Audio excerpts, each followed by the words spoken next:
यस्य आत्मा शरीरम यो अंतर्याम में मृतः। अंतर्यामी ब्राह्मण में आत्मा को परमात्मा का शरीर कहा गया। तो आत्मा रूपी जो परमात्मा का शरीर है, वह शरीर माया मोहादि के रोग से ग्रस्त है और उस रोग के कारण उसमें जो कमजोरी आ गई, इस कमजोरी के कारण वो अपने स्वामी परमात्मा तक पहुंच नहीं पा रहा। कहते हैं ना कि नायमात्मा बलहीनेन लभ्य। वेदों ने कहा बलहीन व्यक्ति को, कमजोर व्यक्ति को भगवान नहीं मिलते। वेदों ने कहा वे तो भाई दारा सिंह को मिलेंगे, पहलवान को मिलेंगे। बोले यहां पर बलहीनता से तात्पर्य आत्मा के बल से। नायम आत्मा बलहीनेन लभ्य। बलहीन आत्मा को भगवान की प्राप्ति नहीं होती। तो बलहीन आत्मा कब होती है? बोले जब आत्मा को आत्मा का खुराक नहीं मिलता तो बलहीन हो जाता। और आत्मा का खुराक क्या है? बोले आत्मा का खुराक है ज्ञान और सत्संग। ज्ञान सत्संग के अभाव में आत्मा जब बलहीन होती है तो परमात्मा के चरणों तक पहुंचने के लायक ही नहीं है। तो आत्मा का रोग निवृत्त हो, आत्म रोग की निवृत्ति हो, यही सूत जी महाराज से शौनक जी कहते हैं। शौनक जी कहते हैं भक्ति ज्ञान विरागाप तो विवेको वर्धते महान। आप ऐसी कथा सुनाओ जिस कथा को सुनकर के ज्ञान वैराग्य भक्ति की वृद्धि हो और माया मोह निरासश्च वैष्णवैः क्रियते कथम। हमारे माया मोह का निराश हो, माया मोह की निवृत्ति। और कृष्ण प्राप्ति करम सस्वत साधनम तद्बदाधुना। ऐसे साधन का आप निरूपण करो जिस साधन से भगवान कृष्ण मिल जाए, भगवान की प्राप्ति का जो साधन हो। यही प्रश्न जब शौनक जी ने किया, इसी प्रश्न के उत्तर में श्री सूत जी महाराज शौनकादि मुनियों को कथा सुनाते। देखो, श्रीमद् भागवत की कथा सुनने के लिए बहुत ही दत्तचित्त होकर के बैठना पड़ेगा और धैर्य धारण करना पड़ेगा। कुछ बातें पहले समझ में नहीं आएंगी, बाद में समझ में आएंगी। कुछ धीरे धीरे समझ में आएंगी। और जिन लोगों ने कभी कथा सुनी ही नहीं, वो तो पहली बार बैठेंगे तो उनको आधा से भी कम समझ में आएगा। तो भाई क्लास है ना, जैसे बच्चा स्कूल में जब पहले दिन जाता है तो उसको कितनी बात समझ में आती है। बोले महाराज हम तो गए, कुछ समझे में नहीं आया, अब जाके क्या करें? बोले तब फिर तो कुछ ही नहीं आएगा। पहले दिन आए कुछ समझ में आया, दूसरे दिन थोड़ा, तीसरे दिन तीसरे। इस तरह से सत्संग करने का निरंतर जिसके जीवन में अभ्यास होता है वो इस रस को समझता है। इसीलिए भगवान शंकर ने भगवान श्री राम से यही मांगा। जब राज्याभिषेक हुआ, अयोध्या में सब लोग आए, तो भगवान शंकर ने भगवान श्री सीता रामचंद्र जी से कहा प्रभु मैं आपसे कुछ मांगना चाहता हूं। भगवान ने कहा मांगो।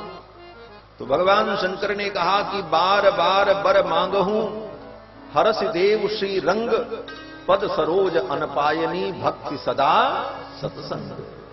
आपके चरणों की अनपायनी भक्ति मिले और सत्संग सदा मिले। तो सत्संग तो सदा करने वाली चीज है महाराज। जब बहुकाल करिए सत्संगा तब हुई हैं सब संशय गंगा। और एक दिन में आप सोचो सब समझ जाएं, बोले बड़ा मुश्किल है महाराज। इसलिए घबराने की जरूरत नहीं, धैर्य धारण करके बैठे रहो। न समझ में आवे फिर भी सुनो, कुछ तो आएगा।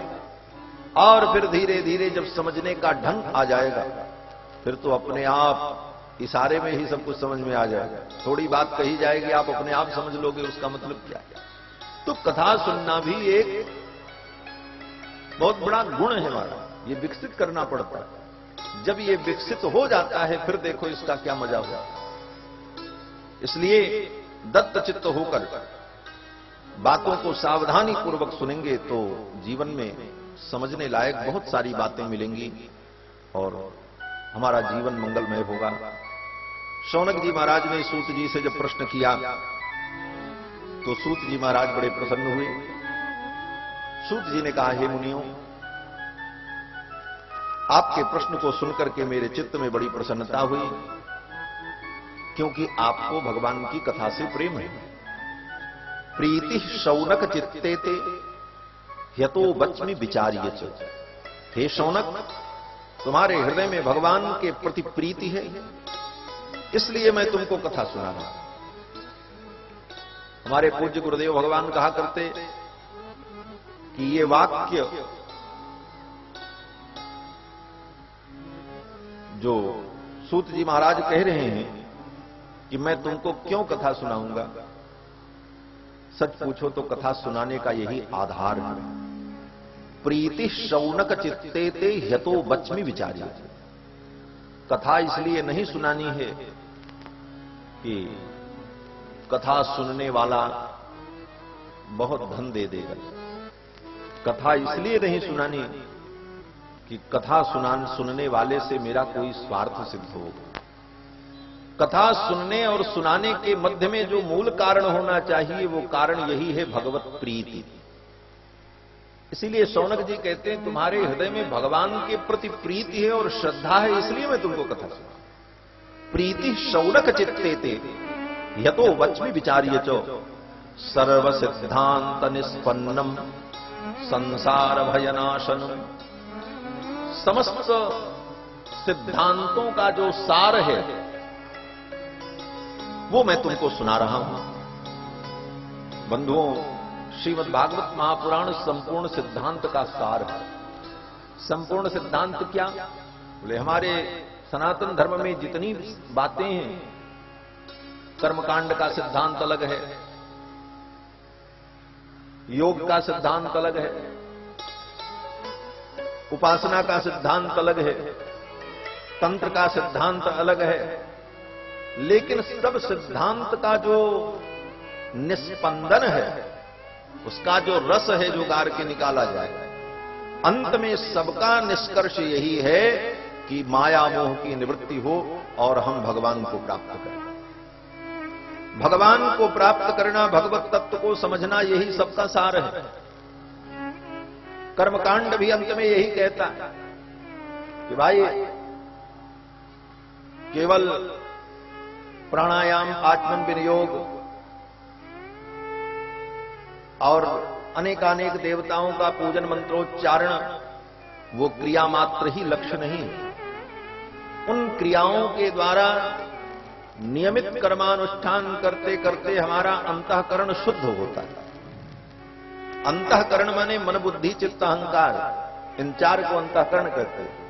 तो मन, बुद्धि, चित्त, अहंकार, ये जो चार अंतःकरण है, इन अंतःकरणों की कर्म के द्वारा पहले शुद्धि होती है, और कर्म के द्वारा शुद्धि जब होती है तब उस अंतःकरण में भगवान का भाव प्रतिष्ठित होता है। तो कर्मकांड का भी अंतिम लक्ष्य यही है, भगवत भाव से हृदय आपूरित।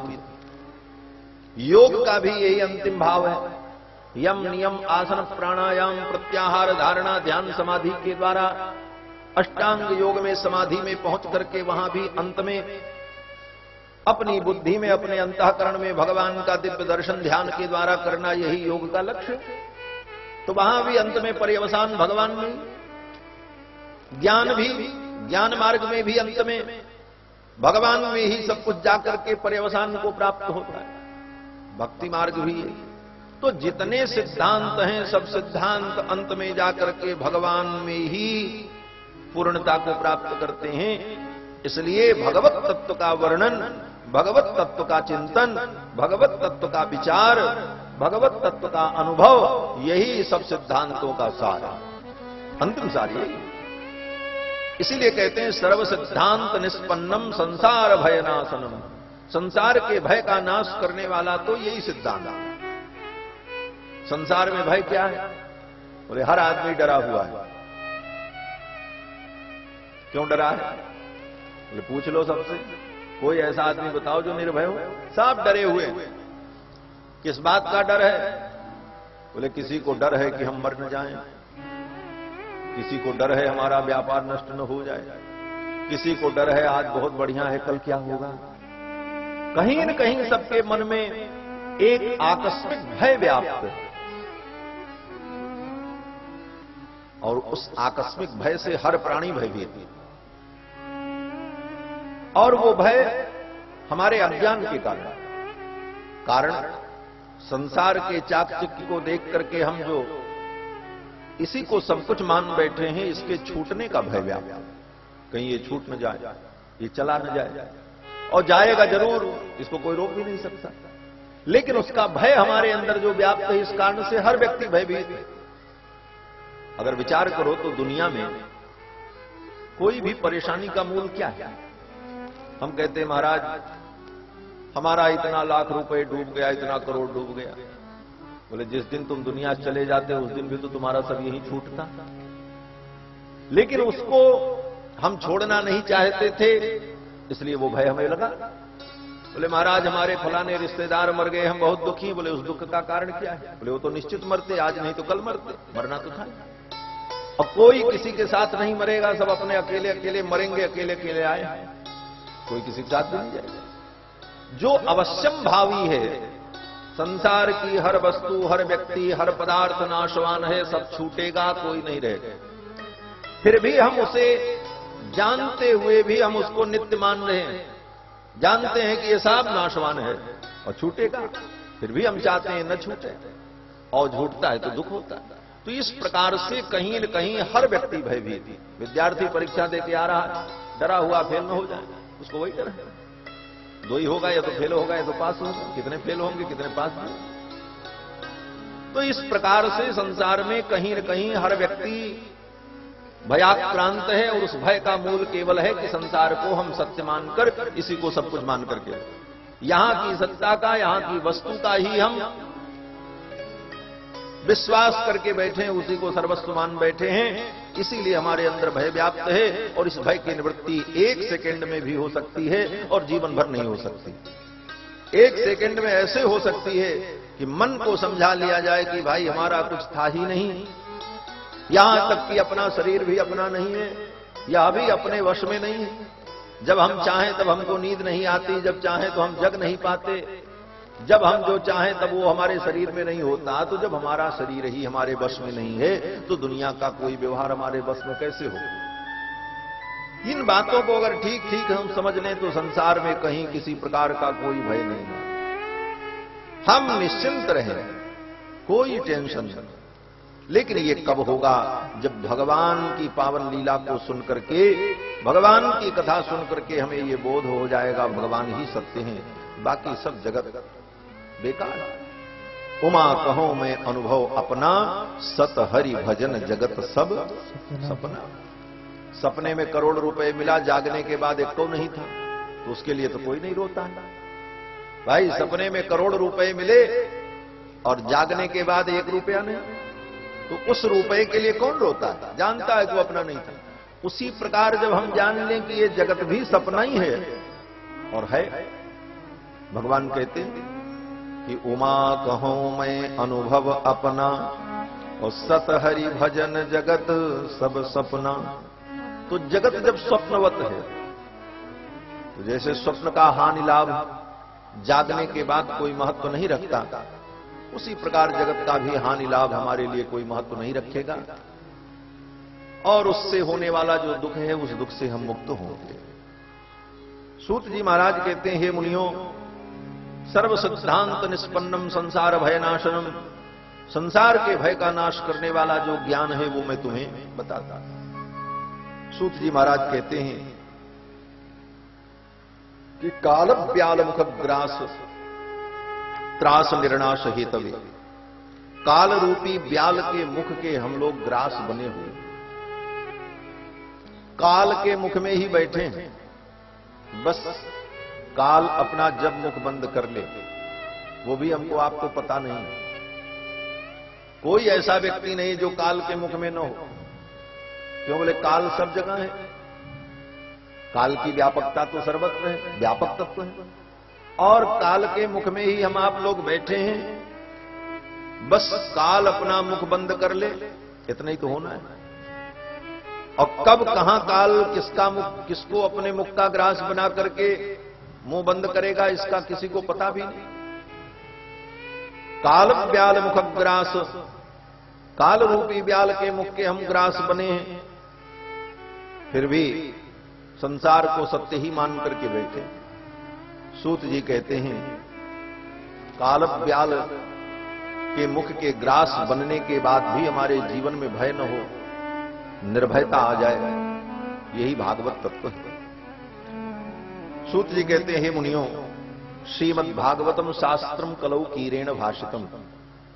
कलयुग के प्रारंभ में सुखदेव जी ने जो श्रीमद् भागवत शास्त्र सुनाया, यही ज्ञान विज्ञान का मूल है और समस्त प्रकार के दुख को निवृत्त करने वाला है। एतस्माद परम किंचन मनः शुद्धे न विद्यते। श्रीमद् भागवत महापुराण के अतिरिक्त मन को शुद्ध करने वाला दूसरा कोई साधन नहीं। एतस्माद परम किंचन मनः शुद्धे न विद्यते, क्योंकि मन की शुद्धि बहुत जरूरी है। हम तन की शुद्धि कर लेते हैं, घर की शुद्धि कर लेते हैं, धन की शुद्धि कर लेते हैं, मन की शुद्धि नहीं हो पाती, और मन की शुद्धि पर ही सब कुछ टिका हुआ। मन शुद्ध न हुआ तो कितनी भी आप शुद्धि करते रहो, शुद्धि का कोई मतलब नहीं होगा। और मन कैसे शुद्ध होगा? बोले मन तो तब शुद्ध होगा जब मन को हम स्नान कराएं।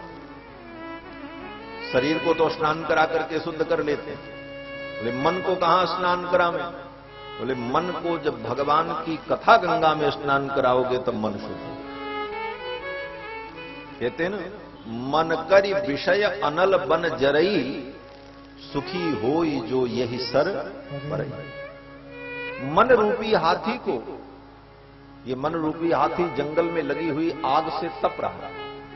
मन करि विषय अनल बन जरई, सुखी होए जो यही सर परई।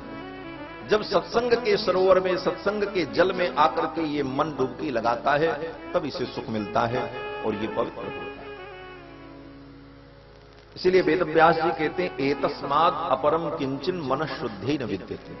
भगवान की कथा के अतिरिक्त मन को शुद्ध करने वाला दूसरा कोई साधन नहीं। मन को हम भगवान की कथा गंगा में स्नान करावें। ये कथा भगवान की गंगा है, और इस गंगा में स्नान करा करके हम अपने मन को पवित्र करें तो अपने आप सब काम बन जाए। सूत जी कहते हैं, हे मुनियों, ये कथा बड़ी दुर्लभ है। क्यों दुर्लभ है? कहते हैं, जन्मांतरे भवेत पुण्यम तदा भागवतम लभेत। जन्मांतर में व्यक्ति ने कोई पुण्य विशेष किया है, तभी उसे भागवत कथा सुनने को मिलती। पुण्य के बिना भागवत कथा नहीं मिलती। और इसको आप ऐसे भी समझ सकते हो, भागवत आपके दरवाजे पे हो, बगल ही में हो, लेकिन अगर पुण्य नहीं है तो आप नहीं सुन पाओगे। कितने लोग होंगे आसपास की बस्ती में, 1 किलोमीटर में ही कम से कम 5000 आदमी तो रहते ही होंगे, लेकिन कितने लोगों को मिल रही? कितने लोग इस बात को सुनने के लिए आए? कितने आएंगे? अर्थात जिसके जीवन में पुण्य होगा वही इसको सुन पाएगा। एतस् कहते हैं कि जन्मांतरे भवेत पुण्यम तदा भागवतम लभेत। जन्मांतर में पुण्य होगा तभी भागवत कथा सुनने को मिलेगी। और अगर पुण्य नहीं है तो कथा मंडप में आने के बाद भी कथा सुनने को नहीं मिलेगी। हाँ, नहीं मिलेगी। कितने लोग आकर के कथा मंडप के पास बैठ करके आपस में बातचीत करते रहे, वो कथा नहीं सुन सकते। और कितने लोग कथा मंडप में आकर के बैठेंगे, किसी से बातचीत भी नहीं करेंगे, लेकिन कथा नहीं सुनेंगे। क्यों? बोले उनके दिमाग में दूसरी बात चल रही थी। क्या चल रही थी? बोले इतना बड़ा पांडाल लगाए हैं, कहां से इतना रुपए वहां आए हुए? ये बाबू जी खूब लिए होंगे रुपया, तब आए होंगे कथा करने। अरे नंबर 2 पैसा है, ये सब चिंतन चलेगा, कथा नहीं सुन सकते। तो ये संसार बड़ा विचित्र है हमारा। कथा मंडप में आकर के भी व्यक्ति कथा नहीं सुन पाता। यही सर आवत अति कठिनाई, राम कृपा बिनु आए न जाए। और अगर आ भी गया तो व्यक्ति इस सरोवर में डुबकी नहीं लगा सकता। क्यों? बोले उसको ठंडी लगने लग जाती। जैसे ठंडी के दिन में आप प्रयाग जाओ तो कितने लोग महाराज कहते हैं अब नहीं कपड़ा उतारने की हिम्मत ही नहीं। उसी प्रकार इस सत्संग रूपी सरोवर में आकर के डुबकी लगाना भी बड़ा कठिन है। आने के बाद भी जाड़ा पकड़ लेता है। और कौन सा जाड़ा? गोस्वामी जी महाराज कहते हैं, जड़ता जाड़ विषम पुरलागा, जड़ता जाड़ विषम पुरलागा, गयहु नम जन पाव अभागा, गयहु नम जन पाव अभागा, गयहु नम जन पाव अभागा, गयहु नम जन पाव अभागा, जड़ता जाड़ विषम पुरलागा, जड़ता जाड़ विषम